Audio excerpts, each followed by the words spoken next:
Yo me llamo Richard Meses Guimarães Canayo, tengo 15 años de edad y estoy en cuarto año de secundaria. Mi nombre shipibo es Suinita. Suinita significa un hombre que sabe.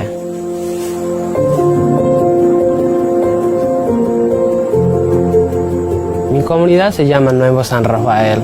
Acá me siento muy tranquilo.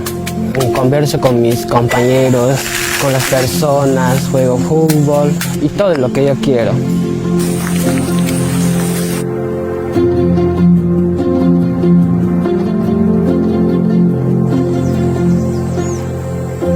En este año ha cambiado y nosotros no podíamos conversar con nuestros profesores y me sentía muy triste, preocupado de no podemos vernos, pues no podemos hacer los trabajos en grupo. Durante la pandemia, el Ministerio de Educación ha decidido que podamos desarrollar una estrategia multicanal al que le llamamos Aprende en Casa, a través de canales como televisión, web y radio. Hay muy pocas familias que tienen las radios y si tienen las radios son muy pocos lugares donde entran la señal. Aquí no llega el tema del Aprendo en Casa por radio, no hay Aprendo en Casa por televisor ni por el smartphone.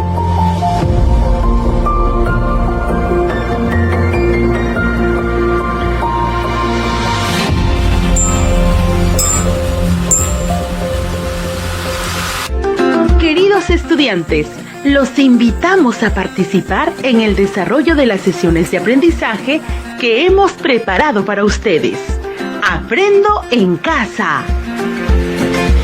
A través de ese parlante nosotros escuchamos que el profesor está haciendo clase con nosotros y nosotros escribimos en nuestro cuaderno.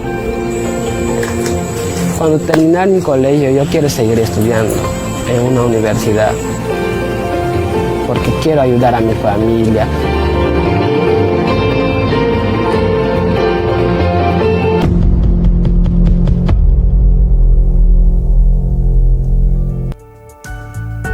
Muy buenas tardes y bienvenidos a esta nueva edición de nuestros webinars que están siendo realizados por UNICEF y UNESCO sobre el retorno a las aulas. Y justamente el día de hoy tenemos el webinar, el tema central es condiciones para la reapertura de las escuelas.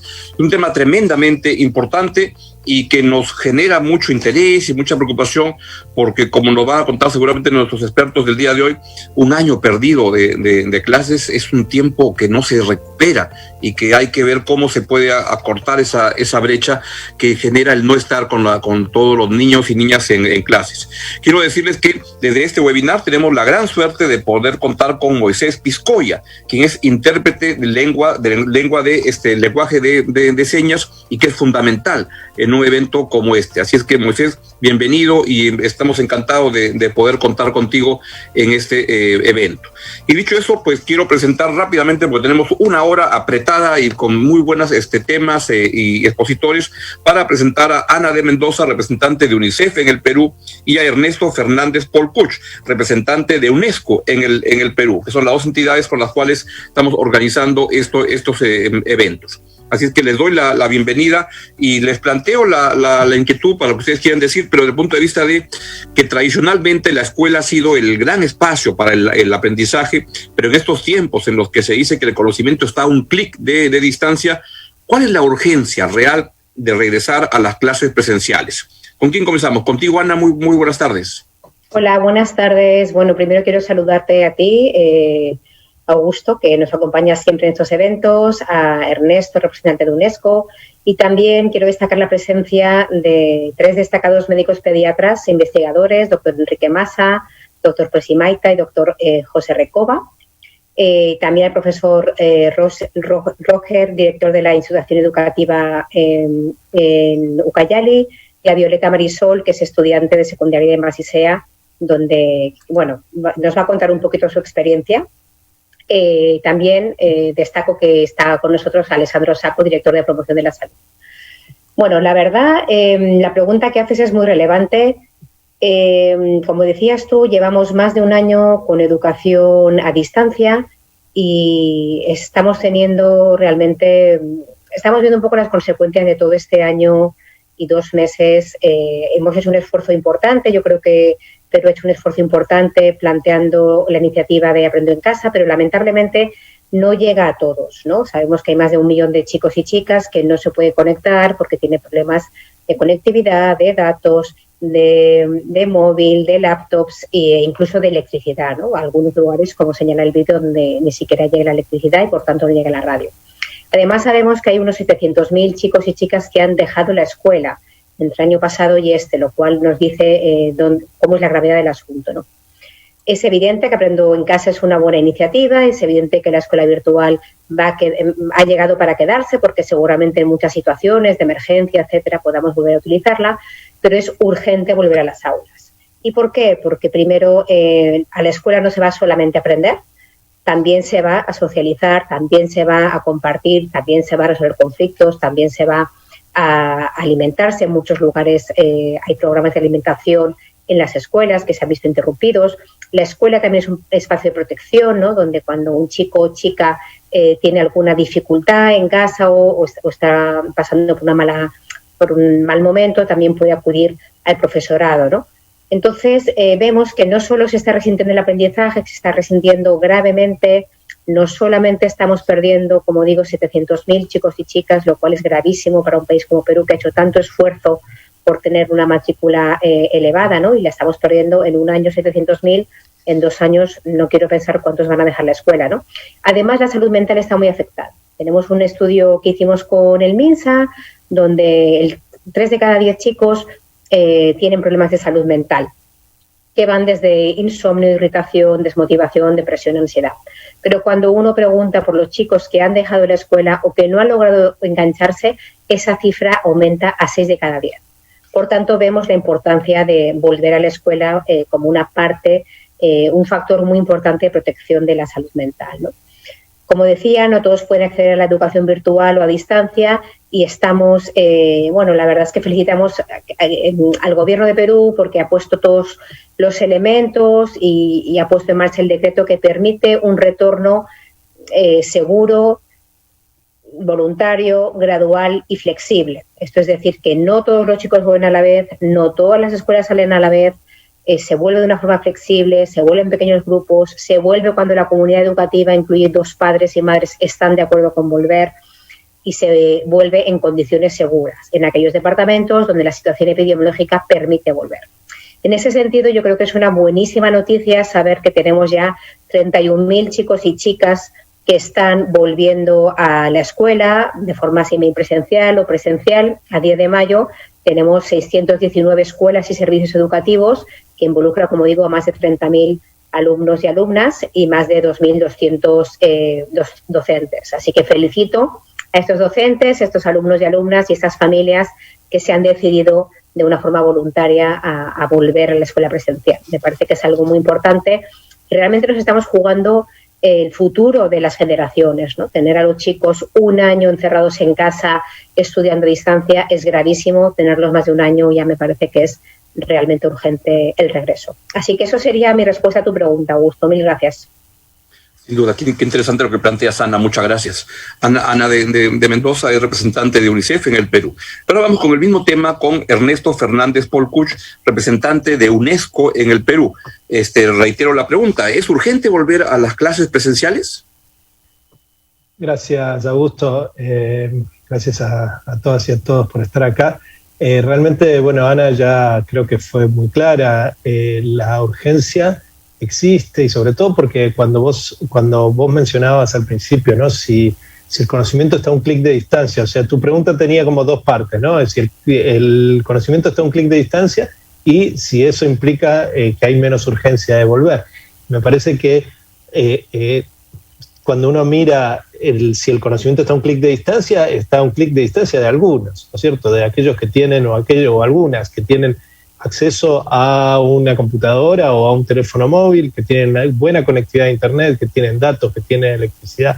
Entonces, decir que el conocimiento está a un clic de distancia se refiere solamente a un pequeño grupo de la población, ¿no? Lo hemos visto en el video un poquito más temprano, ¿no?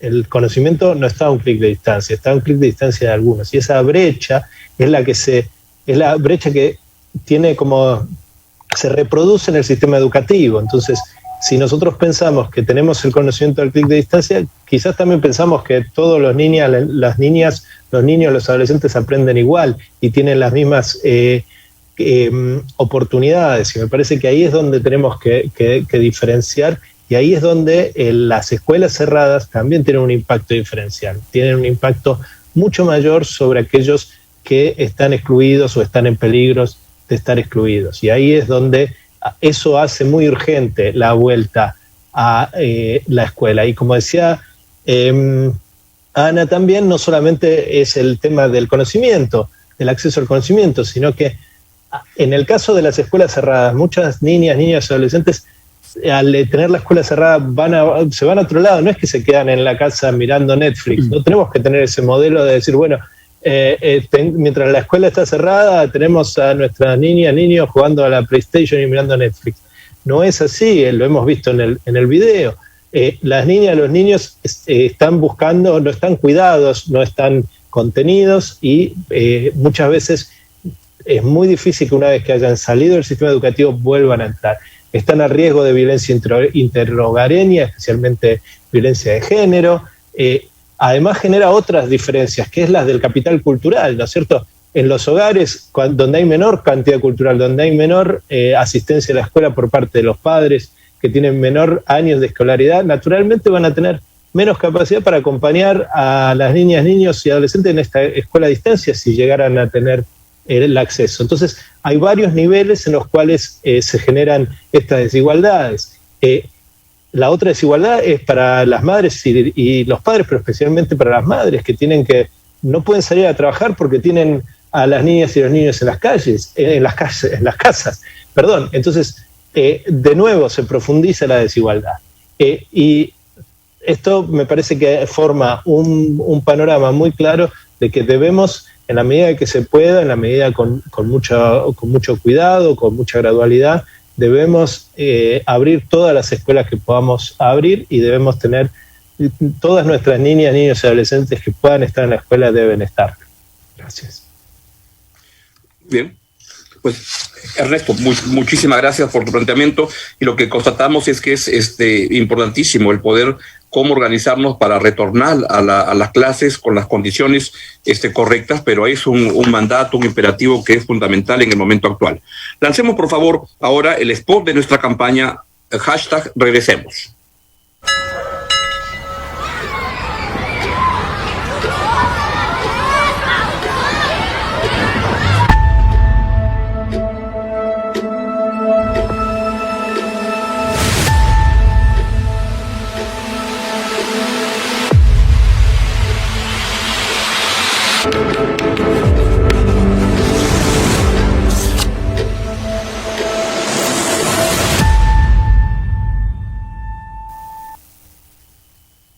Estupendo. Ese es el spot de nuestra campaña #regresemos, en el marco de cómo tener las condiciones para la reapertura de las escuelas, que es justamente el tema que estamos conversando el día de hoy. Y vamos ahora con nuestro bloque de testimonios. Y el primer testimonio, vamos a tener la suerte de conversar con Violeta Carazas. Violeta es escolar de la comunidad de Macicea en Ucayali. Y ahí la estoy viendo a Violeta. Pues muy buenas tardes.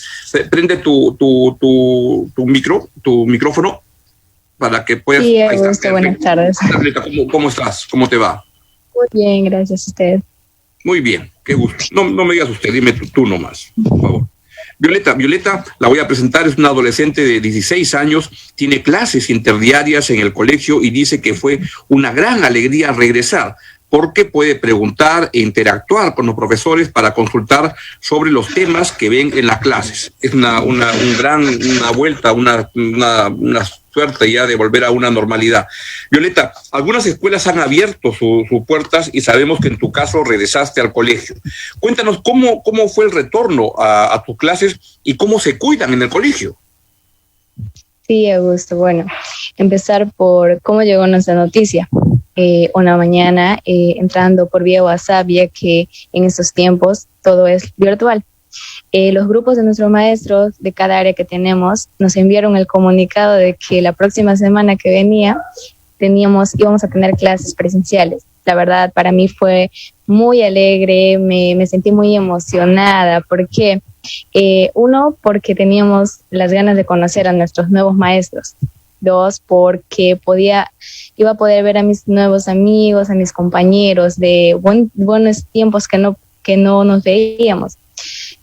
Porque creo que los adolescentes en esta etapa de nuestras vidas necesitamos un poco más de explicación, ya que hay algunos estudiantes que no entienden muy bien las clases, los temas, hay otros que no tienen la posibilidad de poder ingresar o enviar sus trabajos.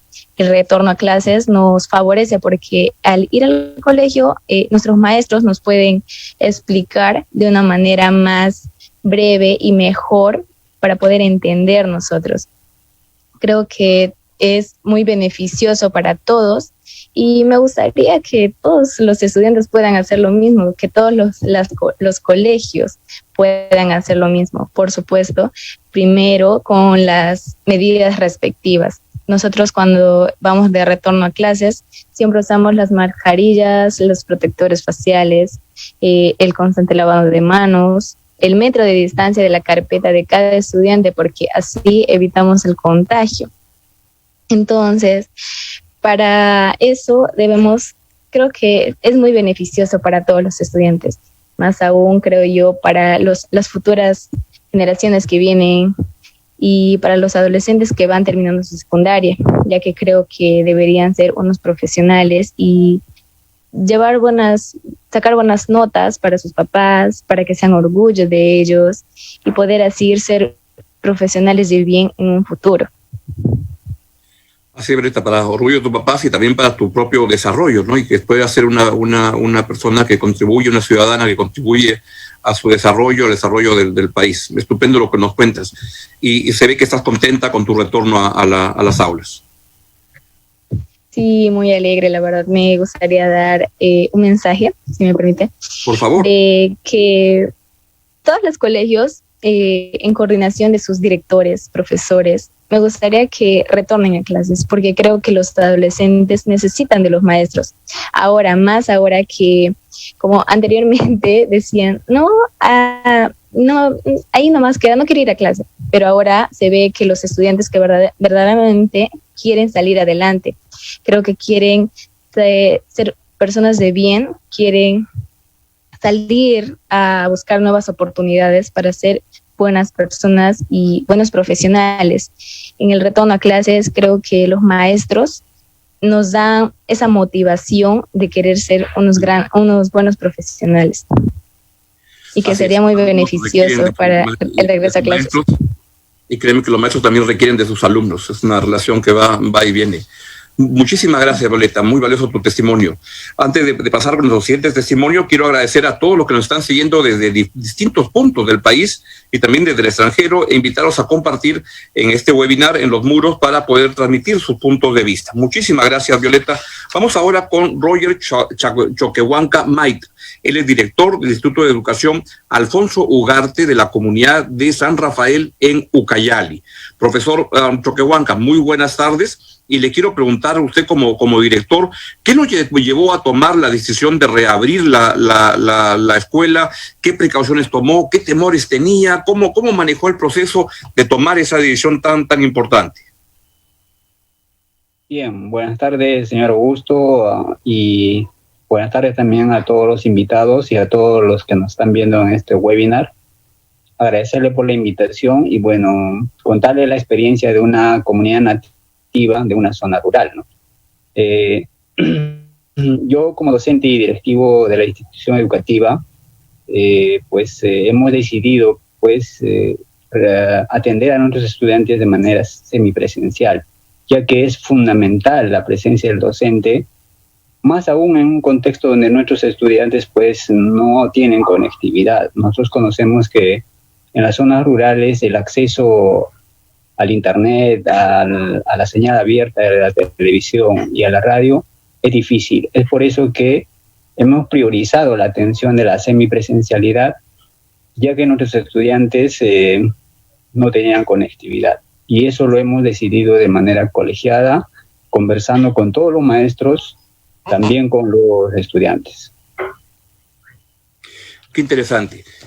¿Hay alguna razón, algún aspecto que lo haya hecho arrepentirse, que lo haya hecho repensar en la decisión, o está muy seguro y que fue una muy buena decisión? Bien, el año pasado nos ha sorprendido esta pandemia. Ya teníamos todo planificado para iniciar nuestras clases normalmente, como normalmente lo hacíamos, ¿no? Sin embargo, realmente hemos migrado de una educación remota a una educación, digamos, de la educación presencial, diré, a una educación remota, ¿no? Y la educación remota para nosotros ha sido realmente muy difícil, ¿no? Es por eso que si en las zonas urbanas tenemos o hay dificultades, en las zonas rurales la situación aún es más crítica. Así es que es por eso que los docentes decidimos y nos sentimos contentos de poder darles esa atención que nuestros estudiantes necesitan, ya que ellos necesitan transitar de un grado a otro logrando sus competencias, ¿no? Que están plasmadas en nuestro currículo nacional. También es importante que terminen su educación básica de manera satisfactoria, ya que muchos tienen luego sueños que seguir estudiando, ¿no? Además, quiero decir de que como docentes de las zonas rurales nos las hemos ingeniado para ingresar a nuestros colegios. En primera instancia hemos enviado algunas experiencias de aprendizaje impresas, luego ya analizando de manera colegiada, viendo la necesidad de los estudiantes, porque realmente sentíamos que ellos estaban dejando de estudiar, y como la alumna menciona, ¿no? La presencia del docente es fundamental para hacer un acompañamiento y una retroalimentación. Así es que no nos hemos arrepentido, por el contrario, hemos usado todos los protocolos de bioseguridad que plantea todo el Ministerio de Salud y también el Ministerio de Educación, ¿no? Como es el uso de mascarillas, el distanciamiento mínimo de 2 metros, el lavado de manos permanente. Cabe recordar que el año pasado, pues, que hemos atendido también con unos altoparlantes, y esto quiero agradecer enormemente a UNICEF por ese apoyo de 2 altoparlantes que nos permitió también acercarnos a nuestros estudiantes y emitir las sesiones de aprendizaje. Esta también fue una estrategia. Así es que yo ya hago un llamado como docente y como directivo, uno, a reflexionar y sobre todo a tomar decisiones, ya que nuestros estudiantes son el centro de atención para que sigan adelante, ¿no? A la vez, UNICEF tenemos la intervención como una experiencia importante, como es la transformación de la secundaria como experiencia de vida, donde enfocamos muchos puntos importantes, ¿no? Como son la convivencia escolar, la participación democrática, los aprendizajes, la vida saludable, entre otros ejes fundamentales. Estupendo, director. También, gracias. Si puede, le doy unos segundos para que redondee y culmine su intervención, por favor. Sí, entonces estamos en el camino uno de incursionarnos un poco en una escuela promotora de la salud, donde podamos respetar todos los protocolos de bioseguridad y sobre todo las normativas tanto que vienen del Ministerio de Salud y también del Ministerio de Educación, para que nuestros estudiantes asisten de manera segura. Hemos reflexionado mucho con nuestros maestros sobre el cuidado, ¿no? Porque nuestros maestros viajan de las zonas urbanas a las zonas rurales. Entonces, quienes pueden transmitir probablemente sean los maestros. Es por eso que se ha reflexionado bastante sobre el uso de los protocolos y los maestros somos quienes, conversando con los padres, con los estudiantes, con las autoridades de las comunidades, hemos podido implementar en nuestra institución educativa, a pesar que hay dificultades en los recursos. Sin embargo, llamo a reflexión a todos los maestros, su vocación de maestros. Yo sé que muchos colegios están ingresando con diversas estrategias. En nuestro colegio hemos elegido la estrategia de viajar, de manera grupal, semanalmente, llevando materiales, emitiendo emitiendo los audios, y ahora que nos han llegado las tablets del Minedo ha sido muy importante. Muchas gracias. Director, muchísimas gracias por su valioso comentario, y quiero agradecerle tanto al director Roger Choquehuanca como a la alumna, la escolar Violeta Carazas, que nos han dado su valioso testimonio. Quiero además recordar que este es un espacio de diálogo, y estamos muy contentos de que aquí estén padres y madres de familia, y también profesores como Mira Herrera Verde, quien nos dice: los maestros estamos bien preparados para hacer nuestra clase, deben implementar las instituciones con paneles, baterías, laptops. Yo trabajo en una zona rural donde no hay cobertura de nada, no hay luz, ni mi institución en pésimas condiciones de construcción de tapia muy antigua. Ella escribe desde Putucunay, Oroncoy, La Mar, Ayacucho. Y también quiero agradecerles a las más de 900 personas que nos siguen en Facebook, y en especial un agradecimiento a las amigas y amigos de San José de Cluny, de la Asociación Familia y Bienestar Social, institución que trabaja con niños, adolescentes en situación de riesgo en el Callao, y a la red peruana de educación inclusive. Así que muchísimas gracias, y hemos escuchado pues a profesores y estudiantes del interior del país, y vamos ahora con nuestro siguiente bloque, que es el bloque de expertos, y ahí quiero pasarle la conducción a Daniel Contreras, especialista en educación de UNICEF, para que presente a nuestros invitados. Adelante, por favor, Daniel.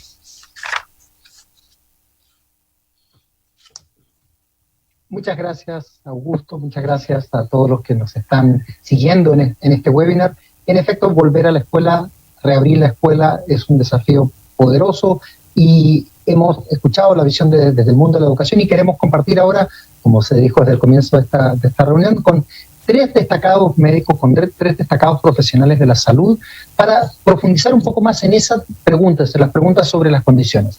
Voy a ir presentándolos con más detalle a medida que vayan introduciendo y participando, y quiero arrancar presentando al doctor José Recoba. El doctor José Recoba es un médico pediatra, es conductor de programas médicos de televisión, y es el presidente del Consejo Directivo del Instituto de Investigación Nutricional de La Molina.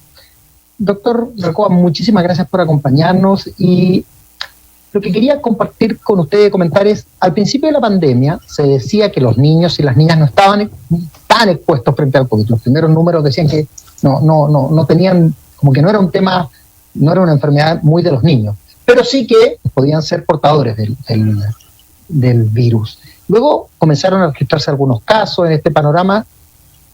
En este escenario, ¿qué cuidados hay que tener en cuenta para que niños, niñas regresen a la escuela? ¿Cuáles son esos cuidados claves con este grupo que al comienzo pensamos que no tenía mucho que ver con la enfermedad o que solo podía transmitirla, pero algunos casos hemos visto?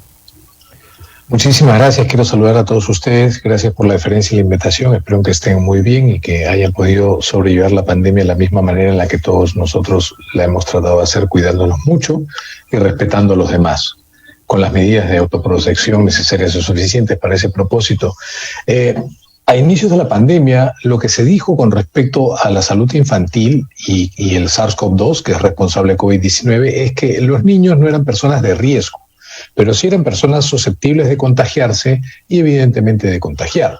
También se dijo en un principio que todas las acciones que se iban a tomar con respecto a mitigar el impacto de la epidemia con respecto a la niñez era porque en el hipotético caso, siendo los niños y los ancianos, es decir, los extremos de la vida, los que más riesgo de complicaciones tienen normalmente frente a otras infecciones, decidieron de manera precautoria y preventiva pues confinar a los niños, y una de las primeras medidas que se ejecutó de confinamiento fue suspender las clases escolares y universitarias de la misma manera en la que en el año 2009 se suspendieron las clases cuando la pandemia de H1N1.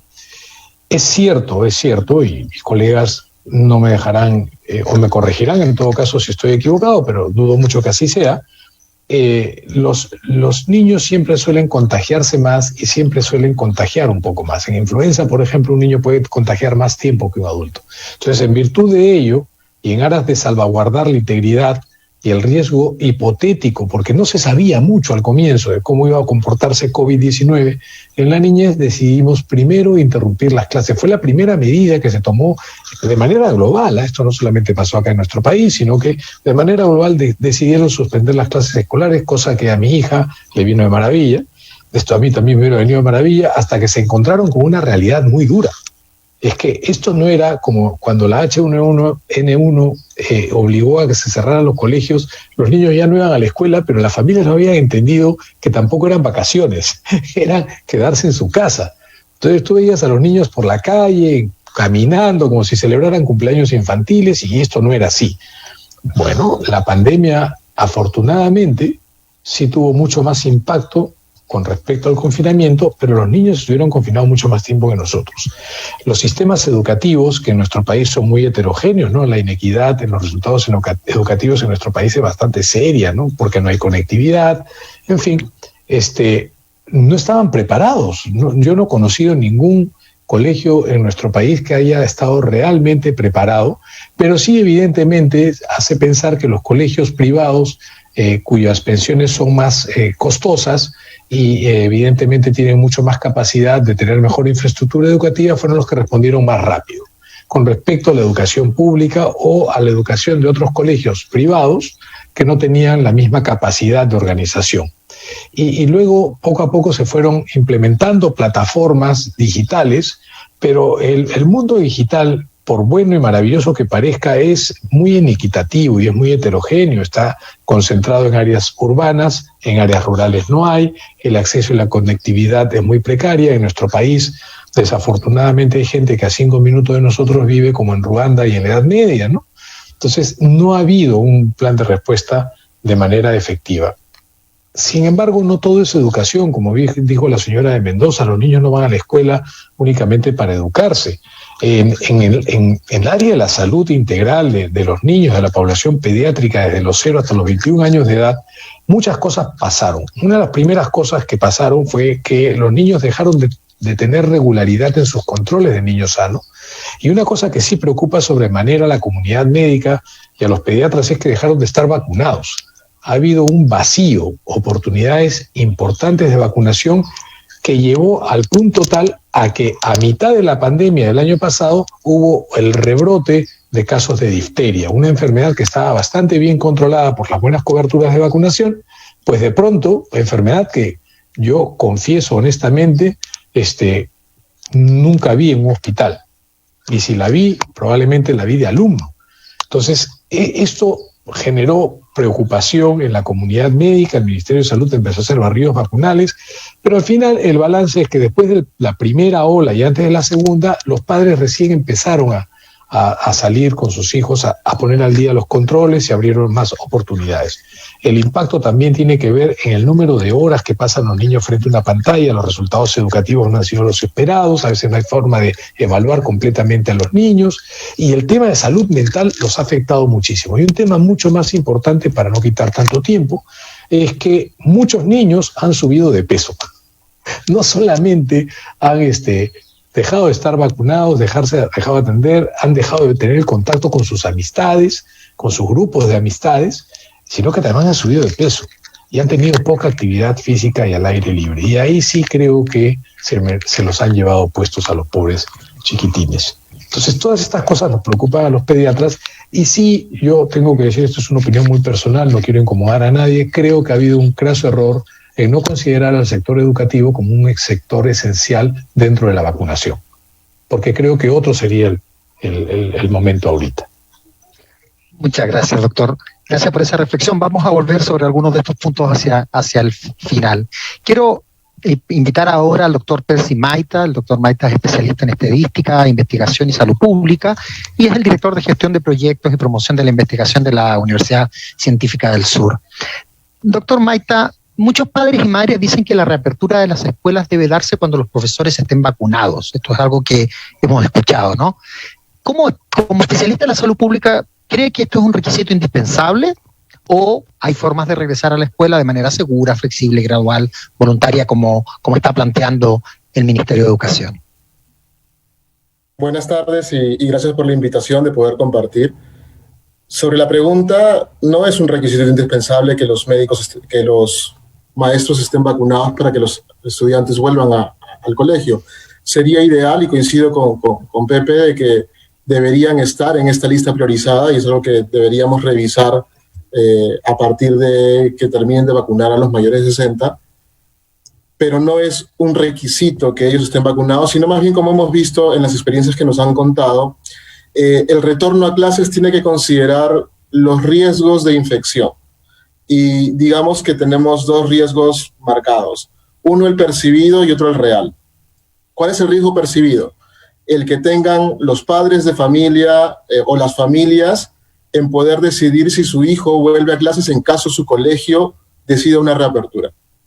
Y este riesgo percibido va a depender de cada familia, y esta parte del retorno, como es voluntario, entonces podría tener ciertas complicaciones a la hora de aplicar el retorno, dado que mantener una dualidad en los colegios de clases presenciales y además hacerlas virtuales para aquellos que no puedan ir podría ser una complicación. Pero lo más importante es ver el riesgo real. Se han planteado en varios países donde ya hay reapertura, si la reapertura condicionó o no, por ejemplo, la segunda o tercera ola en algunos países, y no se ha visto que la reapertura de colegios esté vinculada con una segunda o tercera ola, dependiendo del país en que se haya evaluado.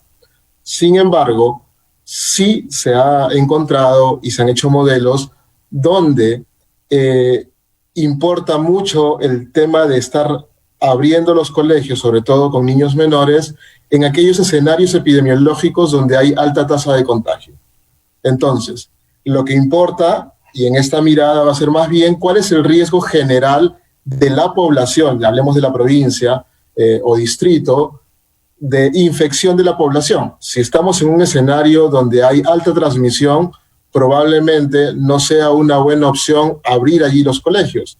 Pero si estamos hablando de zonas donde no hay una transmisión alta, donde ya hubo una seroprevalencia muy alta o no tenemos casos, allí, y como lo han mostrado en determinadas zonas rurales, allí la reapertura sí debería ser una opción a considerar. ¿Qué otros temas hay que tener en cuenta? Las capacidades del colegio para poder mantener los elementos de distanciamiento físico, uso de mascarillas, protectores.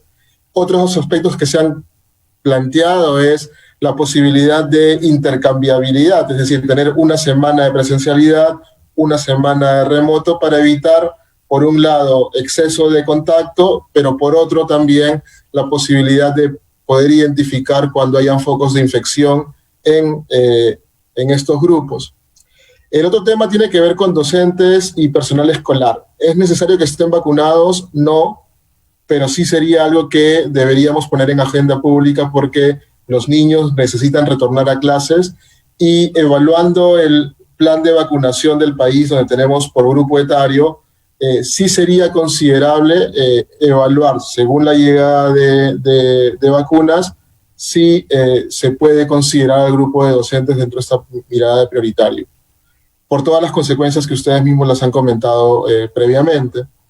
Y en el tema de escolares, como bien comentó Pepe, tienen menos riesgo de enfermedad grave, sí contagian, eso lo conocemos, y allí el tema va a estar dentro de la protección dentro de sus propias familias, si sus padres o abuelos están vacunados o no.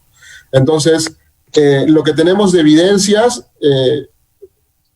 se está construyendo en el camino, porque estamos tomando evidencias de diferentes países que han decidido abrir escuelas. Lo que se conoce claramente es que el no abrir escuelas genera impacto sobre la salud mental de los estudiantes, también evidentemente un retraso en sus logros de aprendizaje, y el riesgo de que la escuela sea un foco de infección para sus familias o comunidad está en función específicamente del nivel de infección como esté cada comunidad. Por tanto, cuando se decidan reabrir escuelas, va a estar más bien en función del lugar donde estamos, la escuela en particular. Muchas gracias, doctor Maita. Quiero presentar y pasar una tercera y última pregunta de esta ronda al doctor Enrique Massa, médico pediatra, hematólogo, ha sido director del Instituto de Investigación Nutricional, profesor invitado en varias universidades y miembro del directorio de la Sociedad Peruana de Pediatría. Doctor Massa, un poco hemos estado rondando en esta conversación sobre los impactos y pérdidas de aprendizaje y otros que tienen o que pueden estar sufriendo chicos y chicas por no ir a la escuela. Pero quisiera preguntarles, en una mirada más prospectiva, ¿cómo se traducirá la situación de tener escuelas cerradas, ¿cuál será su impacto en términos de la situación de salud y desarrollo inmediato y futuro? ¿Cuáles son los impactos de estos impactos potenciales que el actual escenario puede tener hacia adelante si no nos movemos rápido? Doctor Massa. Muchas gracias por la invitación, y en realidad el tema es bien amplio, pero yo creo que el impacto del cierre de las escuelas es en varias áreas. Una de las áreas que me parecen de lo más importante, no solamente porque yo estoy involucrado en la parte de investigación nutricional, pero es la nutrición infantil. Datos generales. Globalmente en el mundo se perdieron 39 billones de porciones de comida durante el 2020, que beneficiaban 370 millones de niños con la alimentación escolar. O sea, es una cantidad monumental. Esta falta de alimentos juega un rol importante en la economía familiar, salud de los niños y su desarrollo. Los niños que dependen de los servicios nutricionales para suplir sus requerimientos diarios, sobre todo en los estratos socioeconómicos más pobres, van a tener un efecto inmediato y a largo plazo. Se incrementarán los casos de desnutrición infantil aguda en los más pequeñitos y crónica en los más grandecitos, especialmente entre los 0 y 5 años. El índice de desarrollo del país se afectará, no solamente el país, sino a nivel mundial. La pobreza se incrementará con una mayor dificultad para la adquisición de alimentos familiares. Ese es el área de nutrición que va a tener un efecto grave a mediano y a largo plazo. Ahora, sobre la salud. Hay un 30% especialmente por cerrar los colegios y no tener la alimentación escolar, desayunos y almuerzos, va a haber un 30% de reducción de la cobertura de nutrientes esenciales. Hablemos de proteínas, hierro, suplemento de ácido fólico y educación nutricional. Los programas de alimentación escolar representan el 15% de los gastos diarios familiares de la gente de poco ingreso. O sea que la pobreza va a incrementarse. Además que ya con los problemas de pérdida de empleos y pérdida de trabajo. El cierre de las escuelas ha aumentado ya las deserciones escolares. Hay un número grande de deserciones escolares por los motivos que ya se mencionaron, y también se afecta el compromiso educativo de los alumnos. Ahora hay un lazo muy fuerte entre nutrición y desarrollo cognitivo. O sea, la parte de la afectación nutricional en este periodo va a tener su secuencia y correlación con lo que va a suceder a futuro. Muchos de estos niños no recuperarán su capacidad cognitiva, no solamente por la falta de educación, sino por la falta de alimentación. Y esto es un compromiso que va a ocurrir. Además, digamos, de la falta de alimentación, por la malnutrición, va a haber un aumento de la anemia por deficiencia de hierro. Ustedes saben que en ese país nosotros hemos tenido en los últimos ya hace muchos años, un intento de reducir la anemia infantil por las consecuencias de la deficiencia de hierro en el deterioro cognitivo de los niños que perdura para toda la vida. Y había un programa ya implantado. El año pasado había una serie de problemas con el programa. Por darles ejemplos, a los 6 meses se supone que todos los infantes tenían un control de hemoglobina para ver quiénes eran anémicos. Se tuvo que suspender el programa por varios meses, recién se ha reiniciado. El suplemento de fierro normal que se daba a todos los infantes a los 4 meses se suspendió y solamente se ha aplicado el hierro a los casos de anemia que pocos se habían diagnosticado. O sea que esto, ¿sí? Vamos cerrando entonces este impacto que usted nos señala. 10 segundos para cerrar con la idea.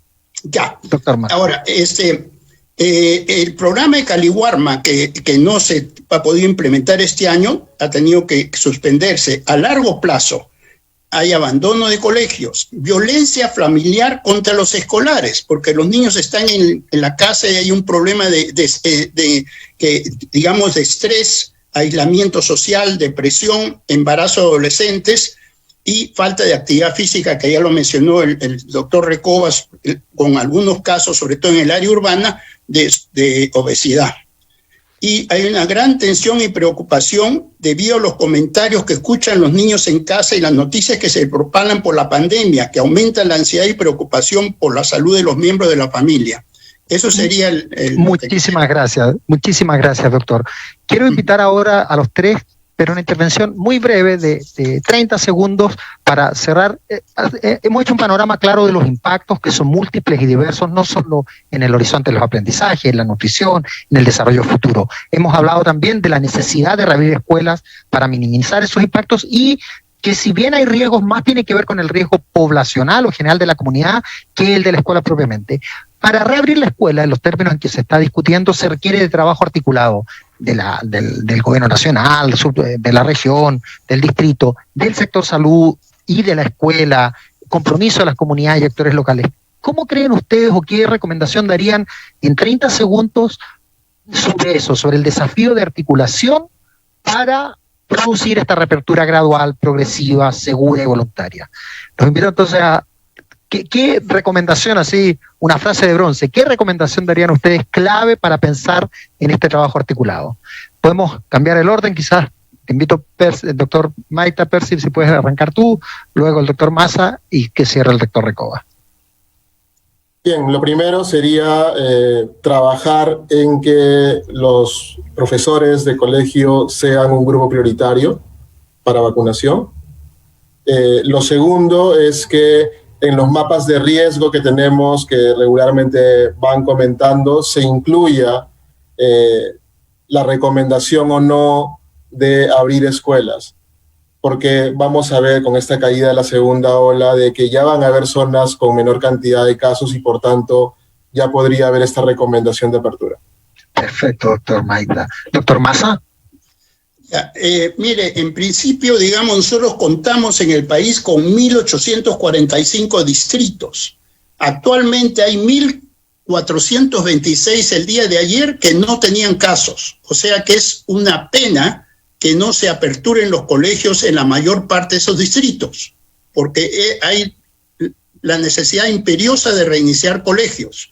Muchos países han reiniciado no solamente en casos urbanos, que digan casos que no sean urbanos, y en los urbanos. En los urbanos, como dijo el doctor Maita, hay que ver cómo está en el área de compromiso. Yo, a su vez, tengo 3 objeciones sobre lo que ha programado el Ministerio de Salud, el Ministerio de Educación, perdón. Pongamos, algunos para mí serían errores. Entregar 3 máscaras a profesores y alumnos cada 2 meses me parecen insuficientes. Eliminar que la decisión final de la apertura de los colegios esté en manos de la comunidad educativa. Eso no puede ser, porque la decisión la toman los padres y muchas personas que no tienen el conocimiento suficiente para reiniciar los colegios. Eso debe ser una orden de arriba, del Ministerio de Educación. Y por último, el cerrar escuelas si hubiera un caso de infección, eso no lo hace ningún país ya. Solamente se aísla el caso, a los contactos se le pone en cuarentena y sigue el colegio. Eso serían las 3 cosas que yo no estoy de acuerdo con el programa del Ministerio de Educación. Muchas gracias, doctor Massa. Doctor Recoba. Gracias. Sí, yo solamente por añadidura, estoy totalmente de acuerdo con lo que han dicho el doctor Massa y el doctor Maita, Percy y el doctor Enrique Massa. Yo creo que sí hay que transparentar y poner en el mismo nivel las estrategias para la reactivación de actividades. Y dentro de ellas, educación tiene que aplicarse el mismo criterio. No puede ser posible que haya un centro comercial abierto. Yo entiendo la reactivación económica, por supuesto, ¿no es cierto? En donde puedes ir con un niño y tampoco entiendo a los papás que no lo quieren llevar a la escuela, pero sí lo pueden llevar a un centro comercial. Eso tiene que estar bien puesto. Hay que recuperar la confianza en la población, tanto de padres como de educadores, con respecto a la capacidad que se puede implementar de distribuir más vacunas entre quienes realmente la necesiten. Y finalmente, creo yo, sí, tiene que haber un organismo rector que marque la pauta, hay que ubicar bien las zonas en donde ya se deben reactivar las actividades educativas presenciales, sin forzar a nadie, por supuesto, e ir trabajando en las áreas que todavía tienen un gran número de casos. Muchísimas gracias, doctores. Quiero agradecerles su participación y quiero cerrar compartiendo una pequeña reflexión. Como hemos visto en este diálogo, los impactos de mantener las escuelas cerradas, que han tenido mantener las escuelas cerradas, son múltiples, diversos y de gran profundidad. No solo tienen que ver con el aprendizaje, tienen que ver con la nutrición, con la salud mental, incluso con los programas de inmunización, etcétera. En ese sentido, el reabrir las escuelas es una necesidad y debe ser una prioridad, poniendo atención, como han remarcado los especialistas en este diálogo, a la provisión de las condiciones necesarias para que ello ocurra. Y está relativamente claro cuáles son esas, es claro cuáles son y cómo pueden desplegarse. Quisiera terminar compartiendo o señalando esta última idea que dice el doctor Recoba. Reabrir las escuelas es parte de la reactivación general de la sociedad. En ese sentido, como país, a nuestros niños por el presente, pero también como sociedad por el futuro, la reapertura de escuelas es una medida estratégica que debe impulsarse, habida cuenta del enorme impacto de tenerlas cerradas y habida cuenta también de las condiciones claves, estratégicas que se requieren para esa reapertura. Muchísimas gracias a todos por acompañarnos, gracias por compartir su reflexión y conocimiento. Augusto. Daniel, muchas gracias. Qué interesante el bloque que hemos podido escuchar. Estamos con el tiempo apretado, pero es que es un día muy interesante. Además, estamos con una audiencia enorme. Quiero darles cuenta de 2 comentarios nada más. Gisela desde Ucayali nos dice, en las comunidades indígenas existen espacios abiertos y el número de alumnos es poco. Los y las alumnas van caminando a las escuelas y también Liliana Vaca nos recuerda que niños de educación inicial no tienen la misma oportunidad de aprendizaje por más acceso que tengan a internet o aparatos electrónicos. Diversas realidades que merecen muchas respuestas. Vamos al bloque ya final y tenemos la oportunidad de contar con Alexandro Saco, quien es director ejecutivo de promoción de la salud del Ministerio de Salud. Alexandro, buenas tardes. Adelante, por favor. Buenas tardes, Augusto. Un saludo a todos los convocantes y los asistentes. Y sí, definitivamente con el Ministerio de Salud coincidimos plenamente en que el retorno a las clases, a las aulas de manera progresiva y ordenada es sin duda una prioridad por muchos factores, ¿no? Y de hecho, uno de los principales factores, además de los relacionados con el cuidado, es que la salud no se construye en los hospitales. La salud, el mejor lugar para construir salud, en una visión de salud integral, son las escuelas. Por eso es tan importante las actividades, los programas de salud escolar, por ejemplo, que desarrollamos con el MINER. Llegar a 5, 6, 7 millones de niños a través de las competencias que tiene el Ministerio de Educación. La competencia número 3, la vida saludable, que nosotros justamente antes del inicio de la pandemia con el Ministerio de Educación estábamos desarrollando en una extensión bastante amplia para llevar estos conocimientos de salud a los chicos de manera más intensa, es una razón también para que las escuelas puedan retomar esa actividad. Lo otro que habría que mencionar es que, de hecho, la reapertura de las escuelas depende del sector, ¿no? Así como la reapertura de las actividades económicas finalmente pasa por los sectores. A veces se piensa que es el Ministerio de Salud el que decide finalmente si se abre un centro comercial, una empresa, un negocio. No. El Ministerio de Salud lo que es una opinión y el sector lo lleva esto al Poder al Consejo de Ministros y ahí se deciden estas reaperturas progresivas. Entonces, también eso es importante tener en cuenta y nosotros con el MINEO en realidad tenemos una relación constante, diaria diría yo, mi área es la que tiene la relación con el Ministerio de Educación, con todas las cuestiones y preguntas que se pueden dar para que esto suceda y funcione adecuadamente. Y de hecho, como se ha mencionado, hay un aspecto territorial, ¿no? O sea, el Perú es enorme, el Perú es diverso, el Perú es distinto, y en las zonas donde hay una baja incidencia, en algunos casos casi ningunos casos ya, ahí podría, ¿no? Con el cuidado del caso, obviamente, abrirse progresivamente, y no solo eso, sino que también encontrar maneras innovadoras de brindar los servicios públicos, no solo educación, sino también salud. Después de la pandemia tenemos que pensar de manera muy distinta. Nuestros establecimientos de salud, nuestros 8.000 establecimientos de salud, de los cuales 6.500 son del primer nivel, ya no tienen una forma de organizarse adecuadamente en medio de una situación como la que vemos. Entonces, ¿cómo vamos a brindar salud luego de la pandemia? ¿Cómo vamos a brindar educación luego de la pandemia. Nosotros pensamos que hay que sacar los servicios de salud a los espacios. Hay experiencias. En Lima Norte hay un establecimiento de salud que literalmente funciona ahora en un parque zonal y el director lo ha hecho muy bien y ahí atiende a la gente todos los días al aire libre, por decir un ejemplo. Entonces, esas son nuestras reflexiones y de hecho hay una afectación a las estrategias sanitarias, vacunación, anemia, salud sexual y reproductiva, que tendremos que recuperar poco a poco. O sea, la factura que vamos a pagar va a ser bastante amplia y creo que lo vamos a tener que hacer conjuntamente todos y todas. Muchas gracias. Alessandro, muchas gracias. Ha sido las palabras de Alessandro Sacco, director ejecutivo de promoción de la salud del Ministerio de Salud. Hemos llegado al final de este evento. Les invito a todos a que, por favor, a todos los que han dado su testimonio, los expertos, para prender sus cámaras, para tomarnos una fotografía. Y mientras eso ocurre, pues quiero agradecerle en nombre de los miles que nos han seguido el día de hoy, que ha sido una audiencia, la verdad, que muy, muy amplia, que se ve que el tema jala a mucha gente. Hay mucho interés en conocer cómo van a regresar las niñas, los niños, los adolescentes a las clases. Muchísimas gracias a todos ustedes, nos tomamos la foto y los invito al próximo webinar, que es el próximo jueves 20 de mayo a las 5 de la tarde y el tema es salud mental en tiempos de educación remota.